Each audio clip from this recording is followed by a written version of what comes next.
अगर आप यह कहानी सुन रहे हैं तो पूरा सुनिए।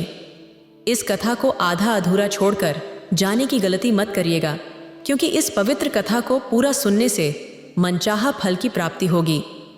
इसीलिए इस कथा को पूरा सुने। आप शिव भक्त हैं तो भोलेनाथ का अनादर न करें। प्रिय भक्तगण, आज हम आपको एक कथा का श्रवण करा रहे हैं जो सुनने मात्र से आपके जीवन में सुख, संपत्ति और धन की वर्षा होगी। तो चलिए कथा को प्रारंभ करते हैं। सावन में भगवान शिव क्यों परीक्षा लेते हैं और माता पार्वती का वरदान आलसी पत्नी क्यों बनी, तप का कारण। कहते हैं कि शादी सिर्फ दो लोगों का मिलन नहीं, बल्कि दो जिंदगियों का संगम होता है। जब एक रिश्ता नए सफर की शुरुआत करता है तो उम्मीदें जुड़ती हैं, सपने बुने जाते हैं और जीवन एक नए मोड़ पर आ जाता है। लेकिन जब इस रिश्ते में एक ऐसा रहस्य छुपा हो जो न केवल विश्वास को डगमगा दे, बल्कि पूरे परिवार को असमंजस में डाल दे। ये कहानी है किशन और रुक्मणी की, एक ऐसे दंपति की जिनकी शादी के बाद सब कुछ सामान्य लग रहा था। लेकिन धीरे धीरे किशन को एहसास हुआ कि उसकी पत्नी सिर्फ आलसी नहीं थी, बल्कि कुछ ऐसा था जिसे वह सबसे छिपा रही थी। क्या यह बस एक आदत थी या इसके पीछे कोई बड़ा राज था? क्या किशन E+ गुत्थी को सुलझा पाएगा? आइए शुरू करते हैं आलसी पत्नी की वह कहानी जो हर पल आपको सोचने पर मजबूर कर देगी। गांव के प्रतिष्ठित परिवार से ताल्लुक रखने वाले किशन की शादी बड़े ही धूमधाम से रुक्मणी के साथ हुई थी। रुक्मणी देखने में सुंदर थी, उसकी बड़ी बड़ी आंखों में मासूमियत झलकती थी और हर कोई कहता था कि किशन बहुत भाग्यशाली है जो उसे ऐसी पत्नी मिली। शादी के शुरुआती दिनों में सब कुछ सामान्य लग रहा था। घर में खुशहाली थी, हर तरफ रौनक थी। लेकिन जैसे जैसे समय बीतता गया, किशन को एक ऐसी सच्चाई का एहसास हुआ जिसने उसे अंदर तक झकझोर कर रख दिया।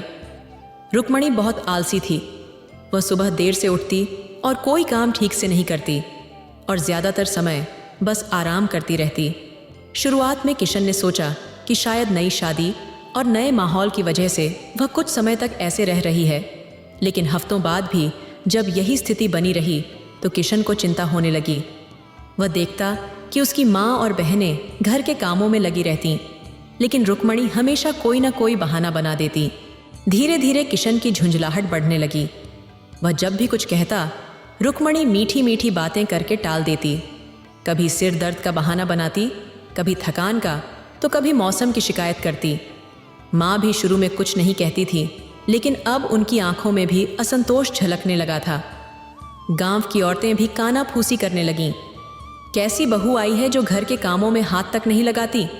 लेकिन सबसे अजीब बात यह थी कि जब भी कोई उसे काम करने के लिए कहता, वह बड़ी मासूमियत से मुस्कुरा देती और बोलती, अब भी कर दूंगी। लेकिन वह अभी कभी नहीं आता। किशन ने कई बार रुक्मणी को समझाने की कोशिश की, लेकिन हर बार वह हंसकर बात टाल देती। अरे इतना भी क्या भाग दौड़ करनी, थोड़ा आराम भी ज़रूरी है, वह कहती, और फिर उसी तरह सुस्त पड़ी रहती। किशन को समझ नहीं आ रहा था कि वह क्या करे। एक दिन किशन बहुत थककर घर लौटा। उसने देखा कि उसकी माँ और बहनें पूरे घर में काम कर रही थीं और रुक्मणी आंगन में एक खाट पर लेटी हुई थी।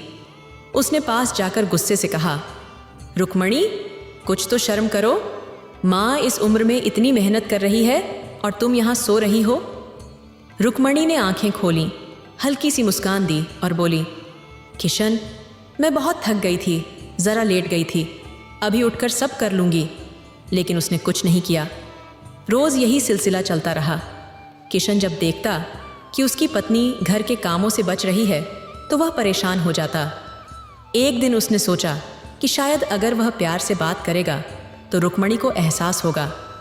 उसने उसके पास बैठकर कहा, रुक्मणी, तुम मेरी पत्नी हो और मैं चाहता हूँ कि हमारे घर में खुशहाली बनी रहे। लेकिन अगर तुम घर के कामों में हाथ नहीं बटाओगी तो माँ कितने दिन तक ये सब करेंगी? रुक्मणी ने सिर झुकाकर कहा, किशन, मैं सच में कोशिश करती हूँ, लेकिन मुझे समझ नहीं आता कि कहाँ से शुरू करूँ। किशन ने सवाल किया, कैसी बात कर रही हो? तुम अपने मायके में काम नहीं करती थी? रुक्मणी ने कोई जवाब नहीं दिया, बस चुपचाप उसे देखती रही। किशन को उसकी चुप्पी और अजीब लगने लगी। दिन बीतते गए और रुक्मणी की आलसी आदतें बढ़ती ही गईं। अब तो वह बहाने भी बनाने की ज़रूरत नहीं समझती थी। उसे जैसे कोई फर्क ही नहीं पड़ता था कि लोग क्या कहेंगे। किशन के सब्र का बांध अब टूटने लगा था, लेकिन सबसे ज्यादा हैरानी उसे तब हुई जब उसने महसूस किया कि रुक्मणी जब भी अकेली होती तो अचानक बहुत फुर्तीली नजर आती। एक दिन किशन ने उसे अकेले कमरे में देखा और वह चौंक गया। जो रुक्मणी घर के किसी भी काम के लिए आलसी नहीं थी, वही अब एकदम तेजी से कुछ कर रही थी। लेकिन जैसे ही उसे एहसास हुआ कि किशन उसे देख रहा है, वह फिर से सुस्त बन गई। किशन को यह सब बहुत अजीब लगा। आखिर रुक्मणी क्यों घर वालों के सामने इतनी सुस्त बनती है, लेकिन अकेले में उसका व्यवहार बिल्कुल अलग होता है। क्या वह कोई खेल खेल रही थी या इसके पीछे कोई और बड़ी सच्चाई थी? किशन को अब इस गुत्थी को सुलझाना था, क्योंकि उसके दिल में शक बैठ चुका था कि रुक्मणी सिर्फ आलसी नहीं है, बल्कि वह कुछ छिपा रही है। किशन के मन में अब शक बैठ चुका था।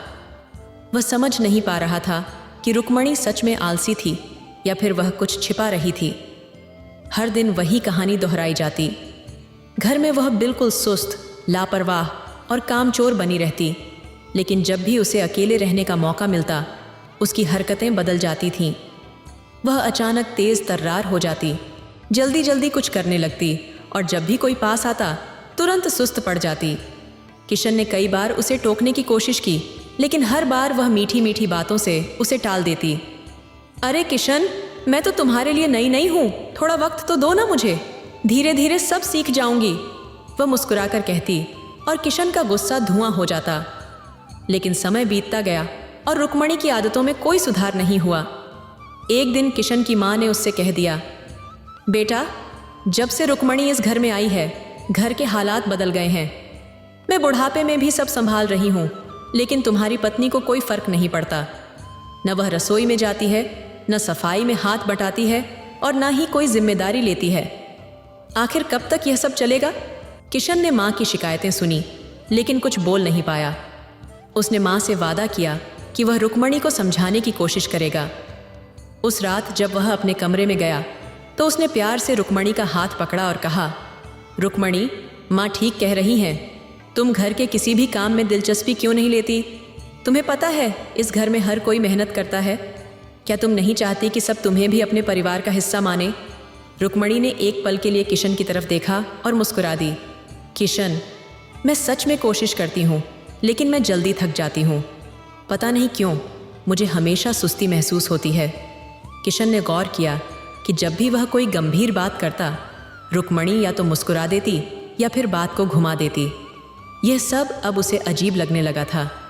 अगली सुबह किशन ने तय किया कि वह रुक्मणी पर नज़र रखेगा। उसने चुपचाप उसका पीछा करना शुरू किया। दिन भर वह वैसी ही रही जैसे हमेशा रहती थी, आलसी, सुस्त और बेपरवाह।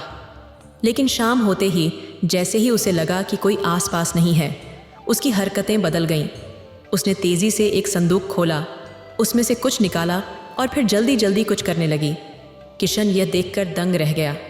जब रुक्मणी को एहसास हुआ कि किशन दरवाजे के पीछे खड़ा है, तो उसने तुरंत संदूक बंद कर दिया और फिर से वैसे ही सुस्त बन गई जैसे वह हमेशा रहती थी। अब किशन के लिए यह कोई छोटी बात नहीं रही थी। उसके मन में सवालों का तूफान उठने लगा। रुक्मणी किस चीज़ को छुपा रही है? वह आखिर इतनी आलसी क्यों बनी रहती है? लेकिन अकेले में अचानक इतनी फुर्तीली क्यों हो जाती है? कहीं वह कोई बड़ा खेल तो नहीं खेल रही? एक रात किशन ने तय किया कि वह खुद अपनी आंखों से देखेगा कि रुक्मणी संदूक में क्या छुपा रही है। आधी रात जब सब सो रहे थे, तो वह धीरे धीरे उठा और चुपके से उस संदूक के पास गया। उसने उसे खोलने की कोशिश की, लेकिन वह अंदर से बंद था। तभी अचानक उसे पीछे किसी की आहट सुनाई दी। किशन, तुम यहाँ क्या कर रहे हो? रुक्मणी की आवाज़ आई। किशन ने तेज़ी से संदूक से हाथ हटाया और पलट कर देखा। रुक्मणी की आंखों में अजीब सा भाव था, न गुस्सा न डर, लेकिन कुछ ऐसा जो किशन समझ नहीं पाया। मैं बस ऐसे ही देख रहा था, किशन ने बहाना बनाया। रुक्मणी ने कोई प्रतिक्रिया नहीं दी, बस मुस्कुरा दी। लेकिन उस मुस्कान में अब पहले जैसी मासूमियत नहीं थी, बल्कि एक ऐसा राज था जिसे किशन अब तक समझ नहीं पाया था। किशन को यकीन हो गया कि रुक्मणी सिर्फ आलसी नहीं थी, वह कुछ छुपा रही थी और अब उसे इस गुत्थी को सुलझाना ही था। किशन की बेचैनी अब बढ़ने लगी थी। वह ये समझने में असमर्थ था कि रुक्मणी सच में आलसी थी या फिर यह सब सिर्फ एक बहाना था। हर बार जब भी वह उससे कोई सवाल करता, वह हंसकर टाल देती या कोई ना कोई बहाना बना लेती। लेकिन संदूक वाली रात के बाद किशन को यकीन हो गया था कि उसकी पत्नी सिर्फ आलसी नहीं थी, बल्कि कुछ ऐसा छिपा रही थी जो किसी को नहीं पता था। अब उसका शक गहराने लगा था और वह इस रहस्य से पर्दा उठाने के लिए पूरी तरह तैयार था। अगले दिन किशन ने घर में सभी की गतिविधियों पर नज़र रखनी शुरू कर दी।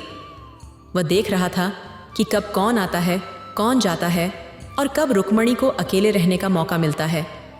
वह जानता था कि उसकी पत्नी सिर्फ तभी सक्रिय होती थी जब कोई आसपास ना हो, लेकिन उसकी परेशानी यह थी कि वह यह जान ही नहीं पा रहा था कि आखिर वह क्या कर रही थी। रुक्मणी हमेशा की तरह दिन भर बिस्तर पर पड़ी रहती, आलसी होने का नाटक करती, लेकिन जब भी कोई उसे अकेला छोड़ देता, वह तुरंत उठ जाती और अपने संदूक की ओर जाती। किशन ने महसूस किया कि वह अक्सर अपने कमरे में अकेले में रहना पसंद करती थी। ये सब कुछ संदेहास्पद था। वह समझ नहीं पा रहा था कि आखिर रुक्मणी इतने बड़े नाटक के पीछे क्या चाहती थी। किशन ने उस रात तय किया कि वह किसी भी तरह से उस संदूक का रहस्य जानकर रहेगा। आंधी रात को जब सब सो गए तो वह धीरे धीरे उठा और दबे पांव कमरे से बाहर निकल आया। उसने दरवाजे की ओर से देखा कि रुक्मणी अपने संदूक के पास बैठी थी और कुछ कर रही थी। लेकिन जैसे ही किशन ने पास जाने की कोशिश की, रुक्मणी को आहट मिल गई और उसने तुरंत संदूक बंद कर दिया। वह धीरे से करवट लेकर बिस्तर पर सोने का नाटक करने लगी।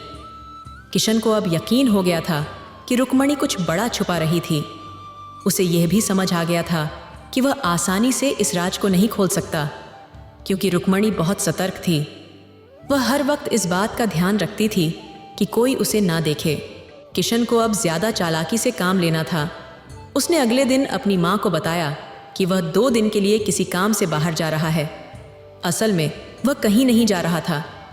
जैसे ही किशन ने घर से निकलने का नाटक किया, उसने चुपके से खुद को घर के कोने में छिपा लिया, जहाँ से वह रुक्मणी पर नज़र रख सके। कुछ घंटों तक रुक्मणी बिस्तर पर पड़ी रही, लेकिन फिर जब उसे पूरा यकीन हो गया कि किशन सच में जा चुका है, तो वह अचानक उठी और अपने संदूक की ओर बढ़ी। इस बार किशन ने उसे अच्छे से देखने के लिए एक जगह बना ली थी जहां से वह बिना देखे जा सके। रुक्मणी ने संदूक का ताला खोला और अंदर से कुछ निकालने लगी। किशन देख नहीं पा रहा था कि वह क्या कर रही थी, लेकिन उसने सुना कि रुक्मणी किसी से धीरे धीरे बातें कर रही थी। किशन के रोंगटे खड़े हो गए। कमरे में तो कोई और नहीं था, फिर रुक्मणी किससे बातें कर रही थी? उसका दिल जोर से धड़कने लगा। उसने धीरे धीरे झांकने की कोशिश की। उसने देखा कि रुक्मणी के हाथ में एक चमकती हुई चीज थी। वह उसे बड़े प्यार से देख रही थी और कुछ बोल रही थी। किशन को कुछ समझ नहीं आ रहा था, लेकिन इससे पहले कि वह कुछ कर पाता, रुक्मणी ने अचानक संदूक बंद कर दिया और जल्दी से पलंग पर लेट गई। किशन ने तय किया कि अब वह और इंतजार नहीं करेगा। उसे अब रुक्मणी से सीधे सवाल करना था। अगले दिन उसने जानबूझकर रुक्मणी को अकेले में पकड़ लिया और उससे पूछा, रुक्मणी, तुम इतनी आलसी क्यों बनी रहती हो, और उस संदूक में ऐसा क्या है जिसे तुम सबसे छुपा रही हो? रुक्मणी का चेहरा अचानक सफ़ेद पड़ गया। उसने किशन को देखा और फिर जल्दी से अपनी नज़रें झुका लीं। उसने कुछ देर तक कुछ नहीं कहा। फिर उसने धीरे से जवाब दिया, किशन, तुम मुझसे प्यार करते हो ना? किशन को यह सवाल अजीब लगा। उसने कहा, हाँ, लेकिन इस सवाल का इस वक्त क्या मतलब? रुक्मणी की आंखों में अजीब सी चमक आ गई। उसने किशन के हाथ को पकड़ लिया और धीरे से कहा, अगर मैं तुमसे कुछ कहूँ तो क्या तुम मुझ पर भरोसा करोगे? किशन ने महसूस किया कि रुक्मणी कुछ ऐसा कहने जा रही थी जिसे सुनकर उसकी दुनिया बदल सकती थी। उसने सिर हिलाया और कहा, हाँ, मैं भरोसा करूँगा, लेकिन पहले ये बताओ कि तुम क्या छुपा रही हो? रुक्मणी कुछ पल चुप रही। फिर उसने धीमे स्वर में कहा, किशन, मैं वैसी नहीं हूँ जैसी तुमने सोचा था। मैं आलसी नहीं हूँ, मैं कुछ और हूँ, और यह बात अगर तुम्हें पता चल गई तो शायद तुम मुझे छोड़ दोगे। रुक्मणी की इस बात का क्या मतलब था? वह कुछ और थी। क्या वह इंसान नहीं थी, या फिर वह किसी भयानक सच को छुपा रही थी? किशन के मन में हजारों सवाल उठने लगे। उसे अब अपने ही घर में डर लगने लगा था, लेकिन अब वह पीछे नहीं हट सकता था। उसे यह सच जानना ही था, चाहे कुछ भी हो जाए। किशन के मन में बेचैनी बढ़ती जा रही थी। रुक्मणी की बातों ने उसके दिल में एक अजीब सा डर भर दिया था। क्या उसकी पत्नी सच में कुछ छुपा रही थी? क्या वह कोई ऐसा सच जानने वाला था जो उसकी पूरी दुनिया बदल सकता था? उस रात किशन सो नहीं पाया। वह करवटें बदलता रहा और सोचता रहा कि आखिर रुक्मणी ने ऐसा क्यों कहा कि अगर वह सच जान गया तो उसे छोड़ देगा। आखिर ऐसा कौन सा रहस्य था जो वह छुपा रही थी? किशन ने ठान लिया कि वह इस रहस्य से पर्दा उठाकर ही रहेगा। अगले दिन जब वह काम से घर लौटा तो उसने रुक्मणी की हर गतिविधि पर बारीकी से नज़र रखनी शुरू कर दी। उसने देखा कि जब घर के लोग आसपास होते हैं तब रुक्मणी एकदम सुस्त, लापरवाह और आलसी बनी रहती है, लेकिन जब वह अकेली होती है तो उसके हाव भाव और व्यवहार पूरी तरह बदल जाते हैं। उस रात किशन ने एक योजना बनाई। उसने दिखाने के लिए सबके सामने यह कह दिया कि वह किसी ज़रूरी काम से गांव से बाहर जा रहा है और 2 दिन बाद लौटेगा। उसने अपनी माँ को भी यही बताया और रात को ही घर से निकल गया, लेकिन वास्तव में वह घर से थोड़ी दूर जाकर वापस लौट आया और आंगन के एक कोने में छिप गया। रुक्मणी को लगा कि अब घर में कोई नहीं है। उसने धीरे धीरे दरवाज़ा बंद किया और अपने कमरे में चली गई। किशन छिप कर देखता रहा। उसे अब पूरा विश्वास हो गया था कि आज रात कुछ ऐसा होगा जिससे सारा सच सामने आ जाएगा। आधी रात के बाद जब सब सो गए तब किशन दबे पांव अपने कमरे के पास पहुंचा। अंदर से हल्की हल्की आवाज़ें आ रही थीं। उसने धीरे से दरवाजे की दरार से अंदर झांका। रुक्मणी अपने संदूक के पास बैठी थी। उसने संदूक खोला और उसमें से कुछ निकालकर अपने सामने रख लिया। किशन की सांसें तेज हो गईं। वह ध्यान से देखने की कोशिश करने लगा कि रुक्मणी क्या कर रही है, लेकिन जो उसने देखा उसे देखकर उसकी आंखें फटी की फटी रह गई। रुक्मणी के सामने एक चमकता हुआ आभूषण था। यह कोई साधारण गहना नहीं था, बल्कि इससे एक अजीब सी रोशनी निकल रही थी। किशन यह देखकर हैरान था कि रुक्मणी उस आभूषण से बातें कर रही थी। वह धीरे धीरे कुछ बुदबुदा रही थी, मानो कोई प्राचीन मंत्र पढ़ रही हो। किशन की समझ में कुछ नहीं आ रहा था। उसका पूरा शरीर कांपने लगा। उसने कभी सपने में भी नहीं सोचा था कि उसकी पत्नी इस तरह की किसी रहस्यमयी चीज से जुड़ी हो सकती है। किशन के मन में हजारों सवाल उठने लगे। यह गहना क्या था? इसकी चमक इतनी अजीब क्यों थी? और सबसे बड़ा सवाल, रुक्मणी इससे बातें क्यों कर रही थी? वह और ज्यादा देखने के लिए थोड़ा और आगे बढ़ा, लेकिन तभी उसकी टांग से हल्की सी खड़खड़ाहट हुई। रुक्मणी चौकन्नी हो गई। उसने तुरंत आभूषण को वापस संदूक में रख दिया और तेजी से मुड़कर दरवाजे की ओर देखा। किशन समझ गया कि अब उसके पास कोई रास्ता नहीं बचा था। वह सीधे कमरे के अंदर चला गया। रुक्मणी ने उसे देखकर घबराहट भरी नजरों से देखा और पूछा, किशन, तुम यहाँ क्या कर रहे हो? उसकी आवाज़ कांप रही थी। किशन ने गंभीर स्वर में कहा, ये सवाल मुझे तुमसे पूछना चाहिए रुक्मणी। ये सब क्या है? तुम इस आभूषण से बातें क्यों कर रही थी? और ये चमकता हुआ गहना आखिर है क्या? रुक्मणी की आंखों में डर झलकने लगा। उसने कुछ कहने की कोशिश की, लेकिन जैसे उसके शब्द गले में अटक गए हों। किशन ने सख्ती से पूछा, सच बताओ रुक्मणी, क्या तुम मुझसे यह रहस्य छुपा रही हो? रुक्मणी ने गहरी सांस ली और धीरे से कहा, किशन, मैं तुमसे झूठ नहीं बोलना चाहती थी, लेकिन मैं मजबूर थी। यह आभूषण सिर्फ एक साधारण गहना नहीं है, यह एक शक्ति है। किशन ने चौंक कर पूछा, कैसी शक्ति? रुक्मणी ने उसकी आंखों में देखा और कहा, यह आभूषण पीढ़ियों से हमारे परिवार की महिलाओं के पास रहा है, लेकिन इसका रहस्य सिर्फ हमें पता होता है। यह एक दिव्य आभूषण है जिसमें विशेष शक्तियां हैं। जब भी इसे कोई साधारण इंसान छूता है तो वह अपनी यादें खो देता है। किशन यह सुनकर हैरान रह गया। क्या इसका मतलब तुमने इसे पहले भी इस्तेमाल किया है? उसने पूछा। रुक्मणी ने धीमे स्वर में कहा, हाँ, और इसी कारण मैं हमेशा तुम्हारे सामने आलसी बनने का नाटक करती थी, ताकि तुम कभी मुझसे यह सवाल ना पूछो, ताकि तुम इस रहस्य से दूर रहो। लेकिन अब जब तुम यहाँ तक आ चुके हो तो तुम्हें सब कुछ बताना पड़ेगा। किशन को लगने लगा कि वह किसी भयानक सच के करीब पहुंच गया है। रुक्मणी ने उसकी ओर देखा और कहा, अगर तुम यह जानना चाहते हो कि यह आभूषण असल में क्या है और मैंने इसे क्यों संभाल कर रखा है, तो तुम्हें धैर्य रखना होगा। लेकिन याद रखना, जो सच तुम सुनने वाले हो वह तुम्हारी पूरी दुनिया बदल सकता है। किशन की धड़कनें तेज हो गईं। उसे महसूस हो रहा था कि उसकी पत्नी कोई साधारण महिला नहीं थी। वह अब उस सच को जानने के लिए तैयार था जिसने उसकी शादीशुदा जिंदगी के हर पहलू को रहस्य में डाल रखा था। किशन का दिल जोर जोर से धड़क रहा था। वह कभी सपने में भी नहीं सोच सकता था कि उसकी पत्नी रुक्मणी, जिसे वह एक आलसी और लापरवाह स्त्री समझता था, इतनी गहरी और रहस्यमयी हो सकती है। उसकी आंखों के सामने चमकता हुआ आभूषण अब भी उसके मन में हजारों सवाल पैदा कर रहा था। रुक्मणी ने उसकी आंखों में देखा और गहरी सांस ली। किशन, जो कुछ मैं बताने जा रही हूं वह तुम्हारे लिए एक सदमे से कम नहीं होगा। किशन एकटक उसे देख रहा था। रुक्मणी ने धीरे से संदूक से उस चमकते हुए आभूषण को निकाला और उसे किशन के सामने रख दिया। उसकी आंखों में एक गहरा डर था, लेकिन अब वह पीछे हटने के बजाय सच कहने के लिए तैयार थी। ये सिर्फ एक आभूषण नहीं है, ये शक्ति का प्रतीक है जो हमारी पीढ़ियों से हमारी वंश की महिलाओं के पास रहा है। किशन को विश्वास नहीं हुआ।